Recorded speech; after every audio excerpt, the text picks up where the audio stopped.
Hi friends, என் பேர் ஜெஸ்ஸி. நான் இப்போ எங்கே வந்திருக்கேன்னு பார்த்தீங்கன்னா எங்களோட இங்கிலீஷ் டீச்சரை வச்சுக்கலாம் வந்திருக்கேன். ஏன்னா அவங்க ரொம்ப டார்ச்சர் பண்ணிகிட்டே இருக்கிறதுனால அவங்கள எனக்கு வச்சு செய்யலான்னு தான் வந்திருக்கேன். வாங்க.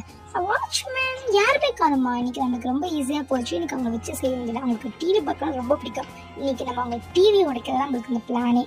வாங்க, இப்போ நம்ம டிவி எடுத்து வச்சிருவோமா? உடைச்சாச்சு. இப்போ நம்ம எஸ்கேப் ஆயிடலாமா? வேணாம், நம்ம தான் மாஸ்க் போட்டிருக்கோம்ல, எதுக்கு? வேணாம், இன்னைக்கு நம்ம அவங்கள அலைய வைப்போம். ஆமாம், இன்னைக்கு நம்ம அவங்கள அலைய வைக்கலாம் தான் பிளான் பண்ணியிருக்கேன். இப்போ நம்ம டீச்சரை பார்க்கணும், நம்மளை துரட்டணும், நம்ம ஓடணும். அதுதான் இப்போ என்னோட செகண்ட் பிளான். டீச்சர் பார்க்குறாங்களா? பார்த்துட்டாங்க. என்னடா வெளியே வராங்க? சரி, நம்மளுக்கு ஈஸியாக போச்சு. நம்ம உள் வழியாக போயிட்டு எஸ்கேப் ஆகிடுவோம். வா, படிக்கிறது செம்மையாக இருக்கு. சரி, நம்ம படிக்கிறது மாதிரி எழுதிருப்போமா?